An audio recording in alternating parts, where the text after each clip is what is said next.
सकीना बचपन से अंधी थी और फैमिली के साथ अमेरिका रहती थी। एक दिन इंडिया से रिश्ता आया तो उन्होंने ढेर सारा दहेज देकर इसे ब्याह दिया। हर महीने सकीना को पैसे भी भेज देते हैं जो इसका पति और सास छीन लेते हैं और कहते हैं किसी को बताया तो मार देंगे। वो अंधी बेचारी सबके लिए खाना बनाती और इसके सारे हाथ जल चुके थे। एक दिन ननद के बच्चे इसे छड़ियों से मार रहे थे और बाकी सब देखकर हंस रहे थे। अचानक दरवाजे पर दस्तक हुई तो इसके कदमों तले से जमीन निकल गई, क्योंकि बाहर सकीना को इसकी छोटी बहन बाजू से पकड़कर ड्राइंग रूम में लाई थी। सफेद रंग की खूबसूरत नैन नक्श की मालिक सकीना में यूं तो कोई भी कमी न थी, सिवाय इसके कि वह अंधी थी और देख नहीं सकती थी। कई रिश्ते इसे देखने आते और देखकर चले जाते थे। इसके पापा अमेरिका में एक स्टोर में नौकरी करते थे। बीवी बच्चों को भी वहां ले जा चुके थे, लेकिन वहां पर इनका गुजारा बहुत मुश्किल से ही हो रहा था। थोड़ी बहुत शिक्षा भी सकीना को दिलवाई थी। वहां घर के खर्चा ज्यादा होने की वजह से उन्होंने सकीना की बजाय दूसरे बच्चों को शिक्षा दिलवाने की इम्पोर्टेंस दी थी। लेकिन जैसे ही सकीना बड़ी हुई तो इन्हें इसकी शादी की फिक्र सताने लगी। इसके पापा की ख्वाहिश थी कि इसकी शादी इंडिया में हो जाए, लेकिन इंडिया जाना बहुत मुश्किल था और यहाँ पर कोई भी अंधी सकीना से शादी के लिए तैयार नहीं था। इसलिए उन्होंने इंडिया फोन पर बात किया था। सकीना की दूर की खाला ने उन्हें एक रिश्ता देखने के लिए भी कहा कि वीडियो कॉल पर हम आपको लड़का दिखा देंगे और आप सकीना को भी लड़के की मां को दिखा दीजिएगा। ड्राइंग रूम में सकीना को उसकी बहन ने बिठाया और खुद पीछे हट गई। वीडियो कॉल पर लड़के की मां को सकीना को दिखाया गया और लड़का और उसकी मां को सकीना की दूर की खाला के घर ही बैठे थे। सकीना को देखते ही इन्हें सकीना पसंद आ गई। शर्त यह था कि वीडियो कॉल पर ही निकाह होना था और इसके बाद सकीना को इसके पापा ने इंडिया विदा कर दिया था। सारी बातचीत वीडियो कॉल पर ही तय होनी थी। यूं तो लड़के वालों को कोई एतराज न था, लेकिन इनका कहना था कि वो इस शर्त पर सकीना से शादी करेंगे कि इन्हें हर महीने माली तौर पर कुछ न कुछ दिया जाए। सकीना के पापा इस बात पर भी राजी हो गए थे। कहते थे कि वो अपनी बेटी को हर महीने कुछ न कुछ खर्च भेजते रहेंगे। सकीना का निकाह वीडियो कॉल पर ही आमिर से हुआ था और इसके बाद सकीना को इंडिया भागलपुर में भेज दिया गया। सकीना के हाथ उसके पापा ने दहेज के लिए अच्छी खासी रकम भेजी थी। इसे लेने के लिए इसकी खाला आई थी। इसे अपने घर लेकर दोबारा से इंडिया में भी इसका निकाह आमिर से करवाया गया, क्योंकि बाज लोग वीडियो कॉल पर निकाह को नहीं मानते। निकाह के बाद जब वो विदा होकर आमिर के साथ इसके घर गई तो आमिर की माँ इसके पास आकर बैठ गई। कहने लगी, वो तुम्हारे पापा ने दहेज के लिए पैसों की बात की थी, अब देखो ना तुम्हारे कमरे में तो कुछ भी नया नहीं है, आमिर का पुराना फर्नीचर है। भला दुल्हन के कमरे में ऐसी चीजें जचती हैं क्या? चलो तुम देख नहीं सकती, लेकिन दुनिया तो देखेगी कि आखिर अमेरिका से आई लड़की दहेज में लाई क्या है। सकीना ने अपने बैग से वह सारी रकम अपनी सास को पकड़ा दी जो इसके पापा ने दहेज के लिए दी थी। इतने नोट देखकर सकीना की सास के होश उड़े थे। वह बड़ी खुश हुई। कहने लगी, आज तो तुम इसी कमरे में गुजारा कर लो, लेकिन बहुत जल्द मैं तुम्हें बेहतरीन किस्म का फर्नीचर मंगवा कर दूंगी। जो भी तुम्हारा कमरा देखेगा वो देखता ही रहेगा। सकीना ने कुछ भी नहीं कहा, खामोशी से अपने बेड पर बैठ गई जहाँ इसको इसकी सास ने बिठाया था। इसकी सास कमरे से जा चुकी थी। कुछ देर बाद फिर दरवाजा खुला और आमिर अंदर दाखिल हुआ था। लड़की बेहद खूबसूरत और मासूम थी। आमिर सांवली रंगत का था, इसलिए इतनी गोरी चिट्टी और खूबसूरत बीवी को देखकर कुछ देर तो इसे हैरत से देखता रह गया। फिर उसका हाथ अपने हाथ में लिया। दिल में यह भी सोचने लगा कि अगर वो अंधी न होती तो उसे देखकर मुस्कुरा न रही होती, बल्कि इस रिश्ते से इनकार कर देती, क्योंकि आमिर बिल्कुल भी खूबसूरत न था। रंगत सांवली थी। सामने के दो दांत भी बात करते हुए बाहर दिखाई देते थे। आंखें भी छोटी छोटी सी थी, कद भी छोटा था। सकीना नहीं जानती थी कि इसका पति कैसा है। इसकी जिंदगी में तो वैसे भी अंधेरा था, इसलिए इसे क्या फर्क पड़ता था कि सामने वाला शख्स कैसा है और कैसा नहीं। वह तो अपने दिल की आंख से देखती थी, जो इंसान की सीरत को ही परख सकता था। इसके नेचर को देखकर ही इससे मोहब्बत कर सकता था। आमिर ने इसे एक आर्टिफिशियल अंगूठी पहनाकर यह कहा कि यह सोने की अंगूठी है और इसका नग डायमंड का है। सकीना मुस्कुराने लगी। फिर इसने गले में भी एक चेन लॉकेट आर्टिफिशियल का पहनाया और यही कहा कि यह सोने का है। वो ये जाहिर करना चाहता था कि इनका घराना बड़ा अमीर है। अच्छा खासा खाता पीता है, लेकिन हकीकत में ऐसा कुछ भी नहीं था। आमिर एक आवारा किस्म का नौजवान था और इसे कोई भी रिश्ता देने को तैयार न था। एक तो उसकी सांवली रंगत और फिर दूसरा वो निकम्मा, सारा दिन सड़कों पर आवारा लड़कों के साथ घूमता फिरता रहता, सिगरेट पीता और शाम को घर लौटता था। जब इसकी माँ ने अपने इकलौते बेटे का रिश्ता देखना शुरू किया तो लोगों ने सौ सौ बातें सुनाई कि इस निकम्मे को हम अपनी बेटी क्यों दें। शक्ल तो अच्छी थी नहीं, करतूत भी अच्छी नहीं थी। फिर आमिर की माँ आसमा मिजाज की बहुत तेज थी और सबसे बड़ी बात यह कि दोनों माँ बेटा बहुत लालची किस्म के थे। आसमा की एक ही बेटी थी जो शादीशुदा थी, लेकिन गांव में रहती थी। साल के बाद ही माँ के पास रहने आती थी। आसमा की तो जैसे सारी ख्वाहिशात पूरी हो गई थी। लड़की अमेरिका से आई थी। फिर इसके बाप ने कहा था कि हर महीने सकीना को खर्चा वो दिया करेगा, तो इन्हें और क्या चाहिए था। डॉलर में पैसे आने लगे थे। शादी की रात भी गुजर चुकी थी। सुबह सुबह आमिर उठकर नहा धोकर अपने कमरे से बाहर आ गया तो उसकी माँ नाश्ता बना रही थी। आमिर को देखकर कहने लगी कि लड़की के बाप ने काफी सारे डॉलर दिए हैं। यह सुनकर आमिर का चेहरा भी चमक गया।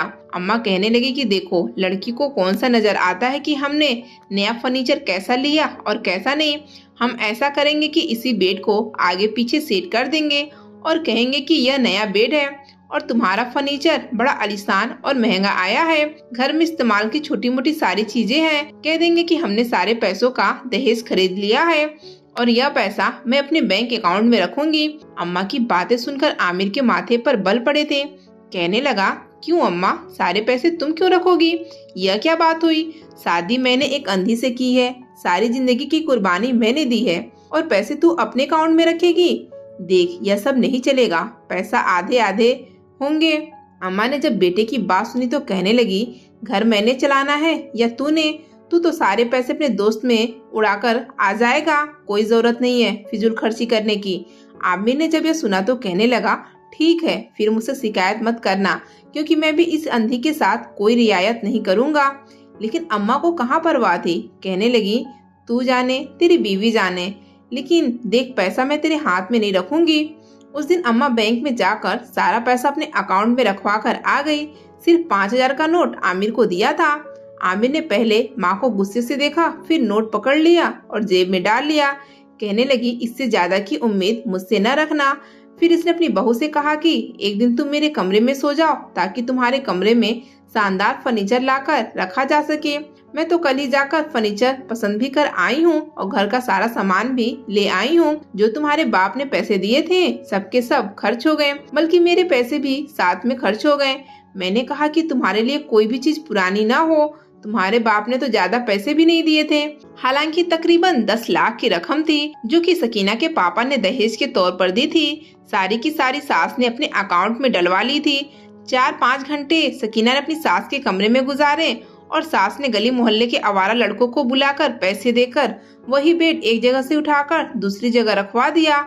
अलमारी की जगह भी चेंज कर दी ताकि पता चले फर्नीचर नया है। और फिर सकीना से कहने लगी कि तुम्हारा कमरा सेट हो गया है, इसे ले जाकर बेड पर बिठा दिया। सकीना अपने ही कमरे में कदम गिन गिन कर चलने लगी थी ताकि यह अंदाजा लगा सके कि कितने कदम पर इसकी अलमारी होती है, कितने कदम पर ड्रेसिंग टेबल आता है और कितने कदम लेने से वह बाहर के दरवाजे तक पहुंचती है। यह सब अंदाजा इसने एक ही दिन में लगा लिया था। फिर कमरा खोलकर अपने कदम गिनकर अपनी सास से पूछ कर वो किचन तक भी गई थी। इसकी सास ने कहा कि क्या तुम्हें कुछ पकाना भी आता है? तो कहने लगी, जी हाँ, बस आप मुझे नमक मिर्च मसाले एक प्लेट में डाल दें और सब्जी मुझे दे दें, मैं सब काट लूंगी और अंदाजे से चूल्हे के पास खड़ी होकर हांडी भी बना लूंगी। लेकिन इसकी सास को साथ लगना पड़ेगा क्योंकि वह नहीं जानती थी कि किस केबिन में कौन सी चीज पड़ी है। इसकी सास ने इसे आहिस्ता आहिस्ता से किचन की हर चीज का बता दिया था। एक प्याली में नमक मिर्च मसाला डाल देती और पतीली चूल्हे पर चढ़ा देती और घी भी डाल देती।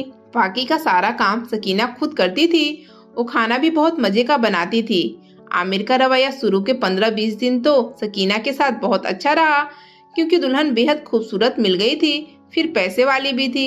लेकिन 15-20 दिन के बाद जब 5,000 का नोट उसके पास से खत्म हो गया तो अपनी अम्मा पर भड़कने लगा और पैसे दें। इसकी माँ ने तो आमिर को बताया था कि रकम इसके बाप ने सकीना के दहेज के लिए दी है क्योंकि जानती थी कि बेटा निकम्मा है, कभी भी कारोबार नहीं करेगा और न ही कोई नौकरी करेगा, इसलिए पैसा इसके बुरे वक्त में काम आएंगे या फिर इसकी अय्यासियों में। जब आमिर ने कहा कि मुझे और पैसे दो, तो इसकी माँ कहने लगी कि वैसे भी तेरी शादी को महीना गुजर गया है, अपनी बीवी से कहकर अपने बाप को बोले कि वहाँ से डॉलर भेजे। आमिर अपने कमरे में गया और जाकर सकीना से कहने लगा कि 1 महीना हो गया है, तुम्हारे बाप ने अभी तक पैसे नहीं भेजे, इतनी मुश्किल होती है, घर के खर्चे पूरे नहीं हो पाते। सकीना कहने लगी कि आमिर, आप क्या काम करते हैं, क्या जॉब करते हैं या फिर कौन सा कारोबार करते हैं?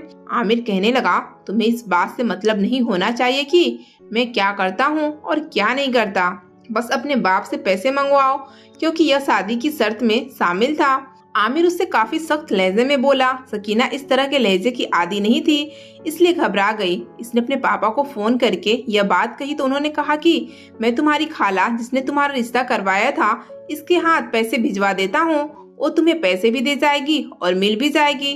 फिर यही हुआ था। अगले रोज खाला सकीना के घर पहुंच गई। सकीना के पास बैठी हुई बातें भी करती रही और इससे पैसे भी पकड़ा दिए। इसकी खाला चाहती थी कि वो उसका कमरा देखे कि इन लोगों ने दहेज के पैसों से कैसा कमरा सजाया है, लेकिन सकीना की सास ने उसे कमरे में जाने नहीं दिया, क्योंकि अगर वो कमरे में चली जाती तो फिर इसका पोल खुल जाता। इसकी खाला ने कहा कि मुझे सकीना का कमरा देखना है, इसका फर्नीचर कैसा है। वो कहने लगी, बहुत महंगा है, लेकिन इस वक्त मेरा बेटा वहाँ सो रहा है, उसके सर में बहुत दर्द है और जब वो सोता है तो कमरा लॉक करके सोता है, इसलिए मैं आपको वो कमरा नहीं दिखा सकती। इसकी खाला ने कहा, मुझे तो कहीं ना तो फ्रिज नजर आ रहा और न ही नए बर्तन। इसकी सास कहने लगी, वो अभी हमने नहीं खरीदे, क्योंकि इसके बाप ने इतने ज्यादा पैसा नहीं भेजा था जिससे कि दूसरी सामान खरीदी जा सकती। अब आमिर पैसे तो कमा रहा है, जब कमाएगा तो घर में सामान भी आ जाएगा। उन्होंने यह बात कहकर बात को बदला था। इसकी खाला को दोनों माँ बेटों का रवैया बड़ा अजीब सा लग रहा था। सकीना के पास इसकी खाला को अकेले बैठने भी नहीं दिया। इसकी सास हर वक्त इसके सर पर सवार थी। इसकी खाला वापस चली गई और जो पैसे सकीना के पापा ने भेजे थे वो भी इसको पकड़ा दिए। जैसे इसकी खाला घर से बाहर निकली, आमिर की माँ ने सकीना के हाथ से पैसे छीन लिए। कहने लगी, इधर दे अंधी, तुझे पैसों का क्या पता। पहली बार सास का ऐसा रवैया देखकर वो हैरान हुई थी। इसे फिर किचन का रास्ता दिखा दिया। वो बेचारी किचन में चली गई। शाम को इसकी ननद भी गांव से अपने पति और बच्चे समेत पहुंच गई थी। इसके बच्चे बड़े बदतमीज थे, पूरा दिन पूरे घर में उधम मचाते रहते और ननद अपनी माँ के साथ बैठी रहती, अपने बच्चों को रोकती न टोकती। बच्चों ने देखा कि इसकी मामी अंधी है तो इसे अंधी अंधी कहकर हंसते, इसका मजाक उड़ाते। सकीना ने आमिर से कहा कि तुम्हारे भांजे बहुत बदतमीजी करते हैं, कभी मुझे किचन में धक्का देकर चले जाते हैं, कभी मेरे कमरे में बेड पर उछलने कूदने लगते हैं। तो आमिर कहने लगा, तो क्या हुआ, अब तुम चाहती हो कि मैं अपनी बहन को घर से बाहर निकाल दूं? 1 साल बाद तो वो मेरे घर पर आती है। देखो, मैं ना तो बच्चों को कुछ कह सकता हूँ ना ही अपनी बहन को। वो कहने लगी, यूँ तो बच्चे कभी भी मुझे नुकसान पहुँचा सकते हैं।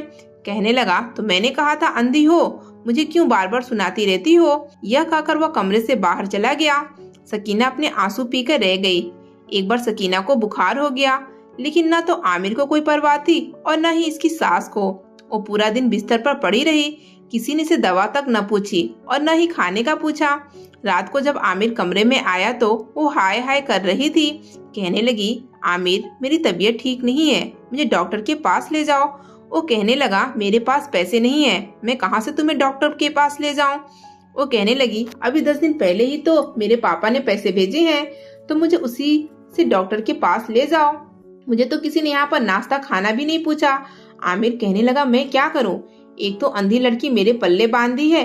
फिर कमरे से बाहर निकल गया। अपनी माँ से कहने लगा कि इसे बुखार है, अगर इसके बाप के पैसे अपने अकाउंट में रखने होते हैं तो फिर इसे डॉक्टर को भी खुद लेकर जाओ, मेरे सर पर अंधी की जिम्मेदारी मत डालो। यह कहकर वह भी घर से बाहर चला गया। सकीना की सास बड़े गुस्से से कमरे में आई। कहने लगी, हमें क्या पता कि तुम कमरे में घुसी बीमार पड़ी हो। अरे भाई, आकर बता तो सकती होगी तुम्हें बुखार है। वह कहने लगी, अम्मा जी, मुझसे उठकर बैठने की भी हिम्मत नहीं है, मैं बाहर कैसे आती। अम्मा ने बुरे दिल से नाश्ता बनाकर सकीना को दिया, फिर डॉक्टर के पास ले गई, इसको बुखार की दवाई दिलवाई। वहीं यह खुशखबरी भी मिल गई कि वह पेट से है। यह सुनकर अम्मा को कोई खुशी नहीं हुई थी, बल्कि वह तो सोच में पड़ गई थी कि कैसे यह सब कुछ करेगी।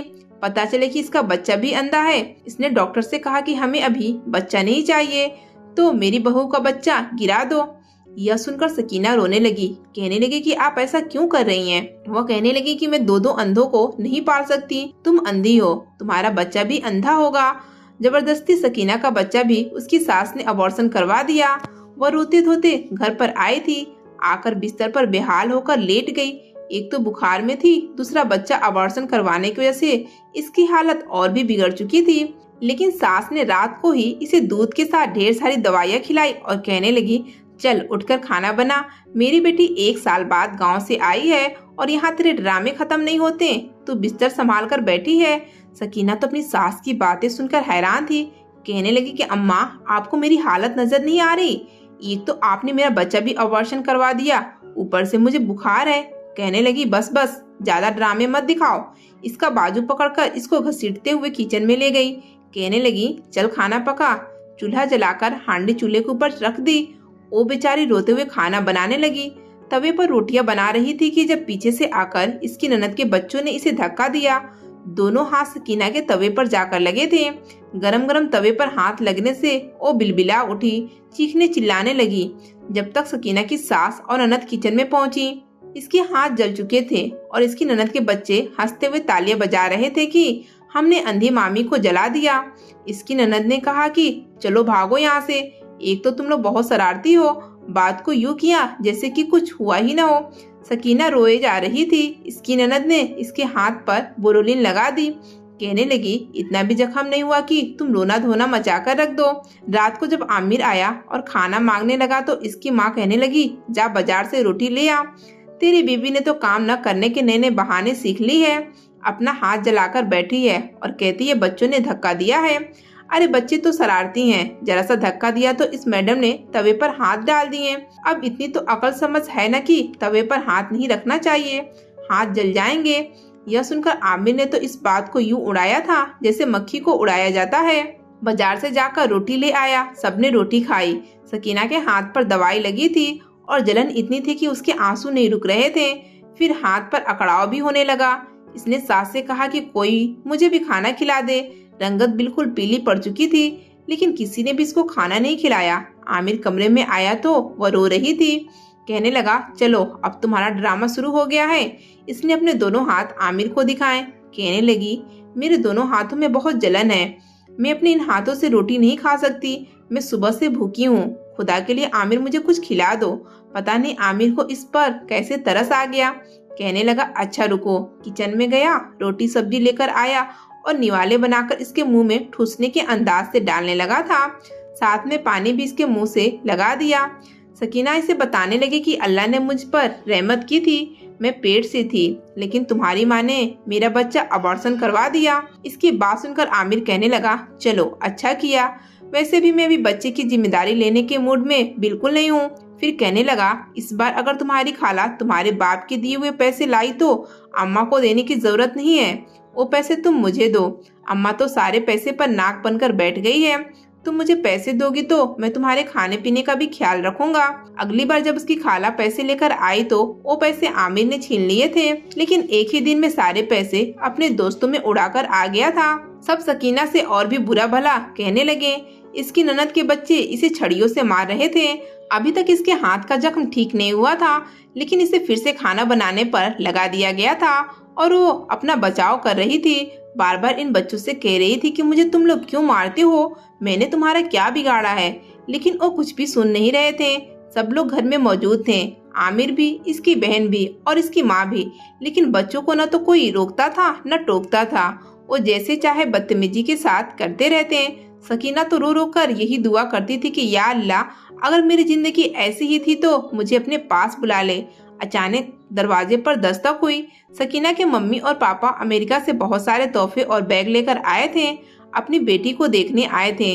लेकिन बेटी का हाल देखा तो हैरान रह गए, क्योंकि रिश्ता करवाने से पहले तो यही बताया गया था कि लड़की का घर अच्छा है, वो अच्छा कमाता है, बस सांवला है, लेकिन यहाँ तो घर कम और चिड़ियाघर ज्यादा लग रहा था। 10-12 साल के बच्चे हाथ में छड़ी पकड़े सकीना को मार रहे थे। बाकी सब हंस हंस कर इसका तमाशा देख रहे थे। जैसे ही सबकी नजर इसके माँ बाप पर पड़ी तो सबके रंग उड़े थे। सकीना के पापा बड़े गुस्से से इन बच्चों के पास गए। उन्होंने एक एक थप्पड़ लगाकर बच्चों को पीछे किया। सकीना को अपने साथ लगाया तो वह फूट फूट कर रोने लगी। इसकी माँ ने जब सकीना के जले हुए हाथ देखे तो अपने किए पर पछतावा होने लगा। इससे बेहतर था कि वो अपनी बेटी को अपने पास ही रखते। उन्होंने आमिर से कहा कि मैं तुम्हें हर महीने एक अच्छी खासी रकम भेजता रहा हूँ और मैंने दहेज के नाम पर भी लाखों रुपए दिए थे, लेकिन मेरी बेटी के कमरे में पुराना पलंग पड़ा हुआ है। जब तुम लोगों ने कुछ भी नहीं खरीदा तो मेरा पैसा वापस करो और मेरी बेटी को भी छोड़ दो। मैं अपनी बेटी पर और ज्यादती नहीं करवा सकता। इसकी सास तो पैसों पर नाक बनकर बैठी थी। कहने लगी, बेटी को लेकर जाना है तो ले जाओ, पैसा हम सब ने खर्च कर लिया है। सकीना के पापा ने पुलिस में रिपोर्ट करवा दी। पुलिस को देखकर आमिर और इसकी माँ बहन की रंगत उड़ी थी। 4 डंडे नहीं पड़े थे कि इसकी सास ने सब कुछ उगल दिया। सारा पैसा सकीना के पापा को वापस मिल चुका था, क्योंकि इसकी सास ने अपने अकाउंट में रखवाया था। वो वापस सकीना को अमेरिका ले गए। आमिर से तलाक भी दिलवा दी और सकीना को अच्छी शिक्षा दिलवाई और हमेशा अपने पास ही रखा। दोस्तों, आज की कहानी कैसी लगी? कहानी पसंद आई तो वीडियो को लाइक करें। चैनल पर नए हैं तो चैनल को सब्सक्राइब करें।